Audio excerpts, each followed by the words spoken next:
नमस्कार, मैं हूं आपके साथ इश्तियाक अहमद और आप देख रहे हैं आर्य न्यूज। स्वागत है आपका बिहार के खास बुलेटिन में। बिहार सरकार में बीजेपी और जेडीयू भले ही साथ हो, लेकिन कई मामलों में बिहार के मुख्यमंत्री नीतीश कुमार और प्रधानमंत्री नरेंद्र मोदी के सुर में सुर नहीं मिलाते हैं।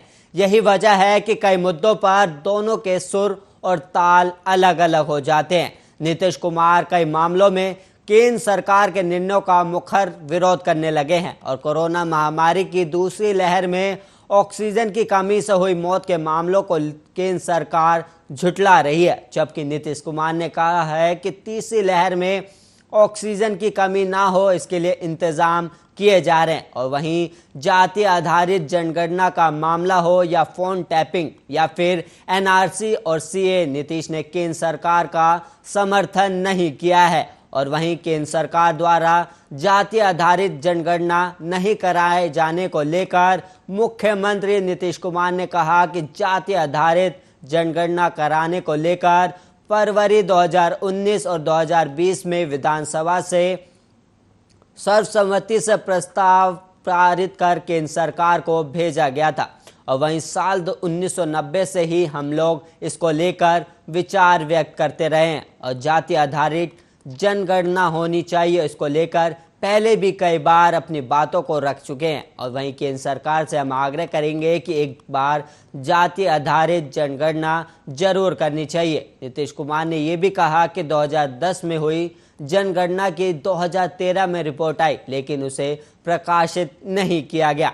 और वहीं आगे कहा कि किस इलाके में किस जाति की कितनी संख्या है, इसको लेकर एक बार जाति आधारित जनगणना जरूर होनी चाहिए और एससी एसटी के अलावा गरीब गुरबा को भी इससे लाभ मिल सके और पता चल सके कि उनकी सही मायने में संख्या कितनी है। और जब संख्या का पता चलेगा तो उनके कल्याण के लिए ठीक ढंग से काम हो सकेगा। और वहीं संसद में बताया गया है कि अब जाति आधारित जनगणना नहीं होगी। हम आग्रह करेंगे कि इस पर गौर करें। पहले भी हमने इस बात पर न सिर्फ बात की बल्कि इसको लेकर प्रस्ताव भी भेजा है। और वहीं हम लोगों की इच्छा है कि जाति आधारित जनगणना होनी चाहिए, ये सबके हित में है।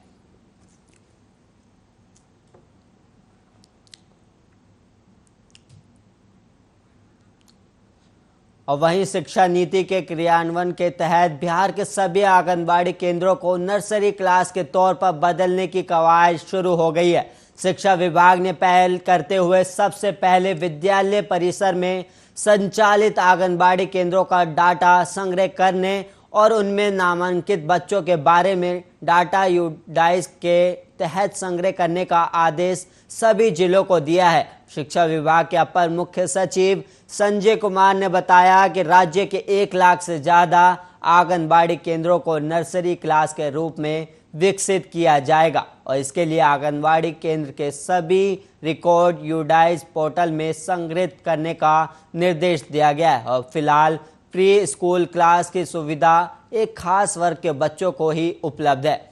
और वहीं गरीब और निम्न मध्य वर्गीय परिवारों के बच्चों को सरकार के इस कवायद से काफ़ी लाभ होगा। और वहीं केंद्र प्रायोजित निष्ठा कार्यक्रम में शिक्षकों और प्रधान अध्यापकों को प्रशिक्षित किया जाएगा और ये कार्यक्रम माध्यमिक विद्यालयों और उच्च माध्यमिक विद्यालयों के शिक्षकों के लिए है और ऑनलाइन प्रशिक्षण में शामिल होने का निर्देश शिक्षा विभाग द्वारा दिया गया है।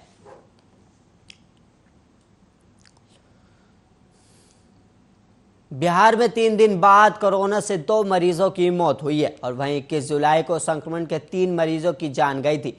अब 24 जुलाई को 2 की जान गई है। हालांकि नए संक्रमण का मामला घट बढ़ रहा है और वहीं 24 घंटे में 1,61,531 सैंपल की जांच की गई, जिसमें 75 की रिपोर्ट पॉजिटिव मिली है और पटना में फिलहाल राहत है।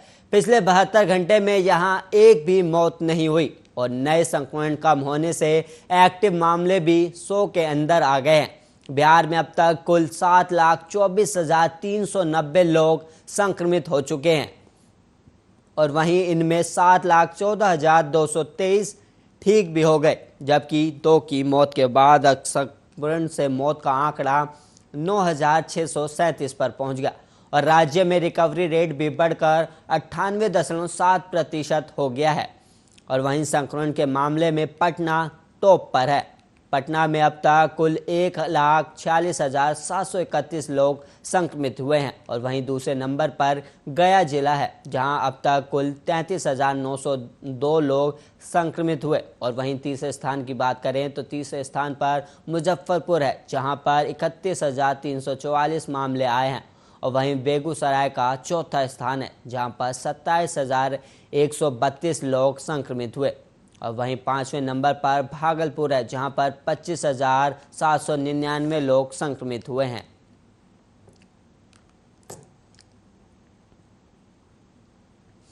और वहीं बिहार में पंचायती राज संस्थाएं अपने खर्चा का हिसाब किताब सरकार को नहीं दे रही है। विगत वर्षों में पंचायतों को केंद्र और राज्य सरकार के स्तर पर जो भी अनुदान, योजना, गैर योजना मद में पैसा दिया गया, उसका उपयोगिता प्रमाण पत्र सरकार को नहीं मिल रहा है। अब मुख्य सचिव के स्तर पर हुई बैठक के बाद पंचायती राज विभाग खर्च के हिसाब को लेकर सख्त हो गया है। उपयोगिता प्रमाण पत्र देने के लिए समय निर्धारित किया गया है। साथ ही चूक होने पर वेतन रोकने और कार्रवाई तक की चेतावनी दी गई है। पंचायत राज विभाग के अपर मुख्य सचिव अमृतलाल मीणा ने सभी जिला पंचायत राज पदाधिकारियों को पत्र भी भेजा है। और विभाग की ओर से भेजे गए पत्र में कहा गया है कि वर्षवार प्राप्ति राशि और उसमें किए गए खर्च का उपयोगिता प्रमाण पत्र देना होता है, लेकिन ऐसा नहीं हो रहा। राज्य की अधिकांश पंचायतों में 2018 से 2019 तक का अंकेक्षण पूरा हो चुका है, परंतु उपयोगिता प्रमाण पत्र प्राप्त नहीं हुआ। इसलिए 2018 से 19 तक का उपयोगिता प्रमाण पत्र हर साल में 5 अगस्त तक, 2019 से 20 का उपयोगिता प्रमाण पत्र 31 अगस्त तक समर्पित करें। और वहीं जिला पंचायत राज पदाधिकारियों को ये जिम्मेदारी दी गई है कि अगर 2019 से 20 का क्षण नहीं हुआ है तो 30 सितंबर तक ये कार्य कर 31 अक्टूबर तक उपयोगिता प्रमाण पत्र सौंपे। और इसी प्रकार 2020 से 21 का अंकेक्षण दिसंबर तक कराते हुए 31 जनवरी तक उपयोगिता प्रमाण पत्र मांगा गया है।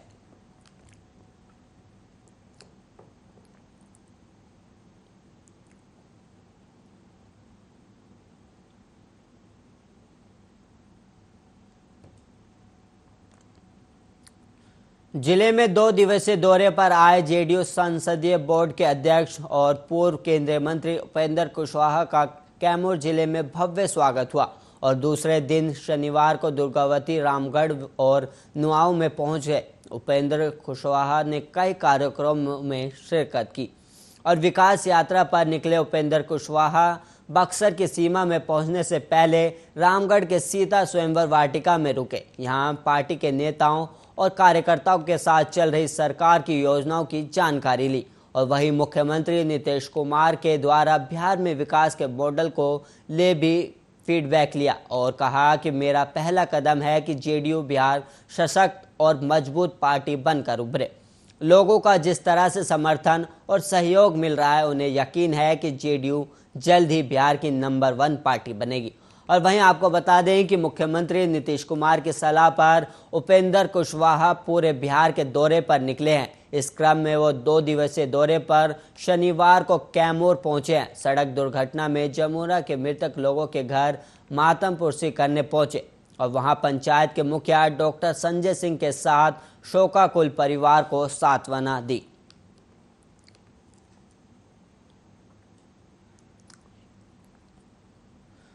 बिहार के गोरजिया में जगदीशपुर बाजार पर एक घर में पुलिस ने 2 युवक और एक लड़की को गिरफ्तार किया है और मामला देह व्यापार से जुड़े होने की बात कही जा रही है।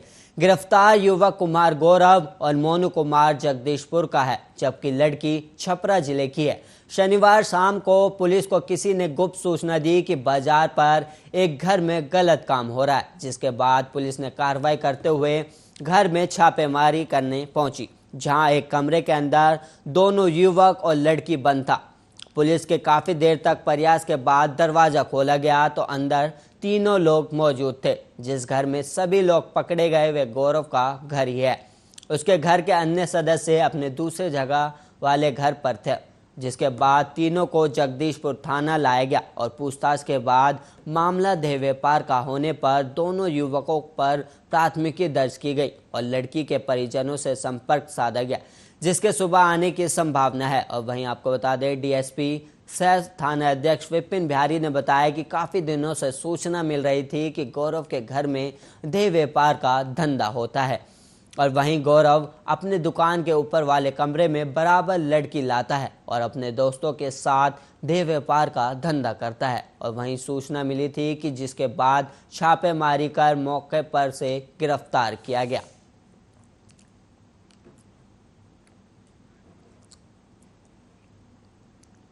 मुजफ्फरपुर के कांटी थाना क्षेत्र में सोनबरसा गांव में शुक्रवार शाम प्रेम प्रसंग में रेपुरा रामपुर शाह के सौरभ कुमार उर्फ मोनू की जमकर पिटाई गई। उसके नाजुक अंग को काट दिया गया। देर रात शहर के एक अस्पताल में उसकी मौत हो गई और हत्या के अगले दिन शनिवार को लोगों ने जमकर बवाल काटा। रेपुरा स्थित मुजफ्फरपुर देवरिया कोठी रोड को 2 घंटे तक जाम रखा और पोस्टमार्टम के बाद युवक का शव लेकर परिजन युवती के दरवाजे पर पहुंचे और दाह संस्कार कर दिया। गांव में तनाव की स्थिति को देखते हुए बड़ी संख्या में पुलिस बल की तैनाती कर दी गई है और कांटी के अलावा ब्रह्मपुर थाने की पुलिस मौके पर पहुंचकर आक्रोशित लोगों को समझाने की कोशिश की गई। और प्रारंभिक छानबीन के बाद पुलिस ने बताया कि शुक्रवार को मोनू सोनबरसा स्थित प्रेमिका के घर पर गया था। घर के पास सुनसान जगह पर दोनों को आपत्तिजनक स्थिति में परिजनों ने देख लिया। इसके बाद युवती के परिजनों ने मोनू की जमकर पिटाई की और उसके नाजुक अंग को काट दिया गया। शनिवार को शव का एसकेएमसीएच में पोस्टमार्टम कराया गया। इस दौरान सोनबरसा पहुंचकर मोनू के परिजनों और ग्रामीणों ने जमकर बवाल काटा और उस प्रेमिका के घर के सामने अंतिम संस्कार किया।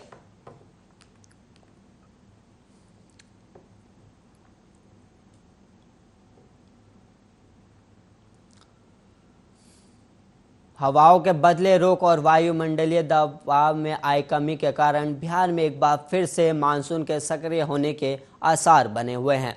मौसम विभाग ने रविवार से जिले में कहीं हल्की तो कहीं झमाझम बारिश होने की संभावना जाहिर की है। रविवार से लेकर मंगलवार तक हल्की बारिश तो बुधवार को झमाझम बारिश होने की पूरी संभावना है और बारिश का क्रम कहीं ज़्यादा तो कहीं कम हो सकता है। बीते 24 घंटे के मौसम की बात करें तो इस दौरान दिन के तापमान में जहां 0.4 डिग्री सेल्सियस की गई वहीं रात के तापमान में 1.6 डिग्री सेल्सियस की गिरावट आई है। और वहीं भागलपुर में शनिवार को दिन का पारा सामान्य तापमान से 4 डिग्री अधिक यानी 37 डिग्री सेल्सियस पर पहुंच गया और इससे दिन में लोगों को सूरज की तपिश ने गर्मी और आंशिक बादलों ने भारी उमस का एहसास करा दिया। और वहीं रात का पारा यानी न्यूनतम तापमान 26 डिग्री सेल्सियस पर आ गया।